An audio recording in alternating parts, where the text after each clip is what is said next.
2 ETFs, one choice. And getting it wrong could cost you tens of thousands of dollars over the next 20 years. Most Australians pick one without understanding what they're actually buying. Today we fix that. VAS and VGS are the two most popular ETFs in Australia. Chances are you've heard of both. But here's what most people don't know. They do completely different things.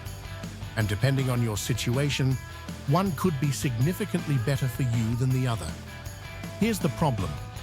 Most beginner investors in Australia just pick whichever ETF their mate told them about, or whichever one shows up first on Perla. That's not a strategy. That's luck. And building wealth on luck is not a plan. So let's break this down properly. VAS stands for Vanguard Australian Shares Index, ETF. When you buy VAS, you are buying a small piece of the 300 largest companies listed on the Australian Stock Exchange.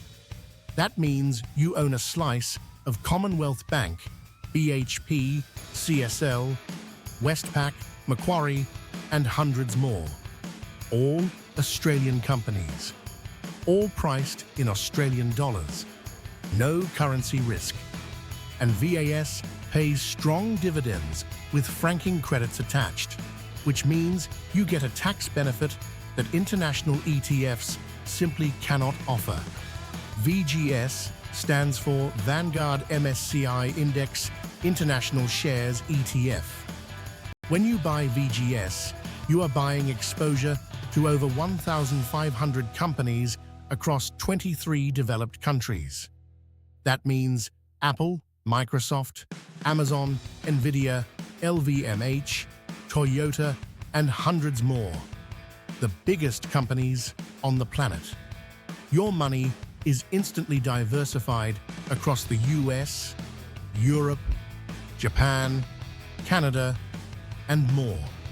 No single country can sink your entire portfolio. So what's the actual difference in performance? Over the last 10 years, VGS has significantly outperformed VAS. The reason is simple. The US share market, which makes up about 70% of VGS, has had an extraordinary decade driven by technology companies. VAS is heavily weighted toward banks and mining companies which have grown, but nowhere near as fast. But here's the important caveat. Past performance does not predict future performance. Australia's economy could outperform over the next decade. Banks and miners could lead the way. Nobody knows. Which is exactly why diversification matters. So which one should you buy? Here is the honest answer. For most Australian beginner investors, the smartest move is to hold both. A common starting allocation is 70% VGS and 30% VAS. You get global diversification and growth potential from VGS. You get Australian dividends, franking credits, and local market exposure from VAS. Together, they cover the world. If you can only pick one right now, here's the framework. If you're under 35 and focused on long-term growth, lean toward VGS. The global diversification and growth potential suits a long investment horizon.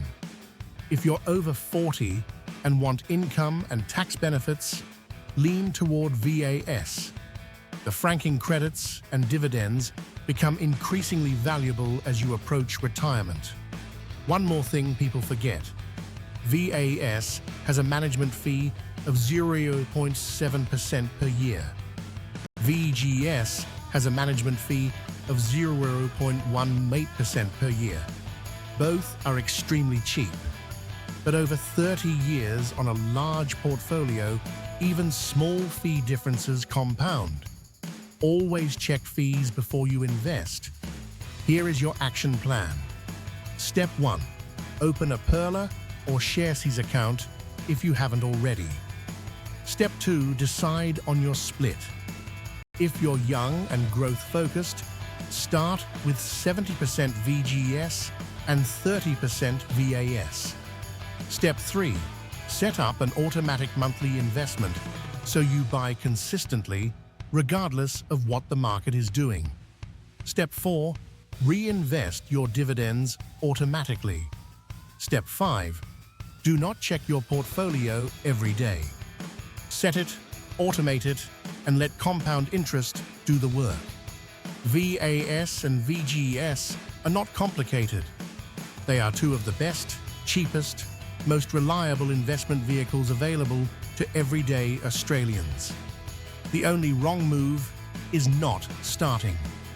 If this helped you, subscribe to Volt Finance HQ. We post every week to help Australians build real wealth.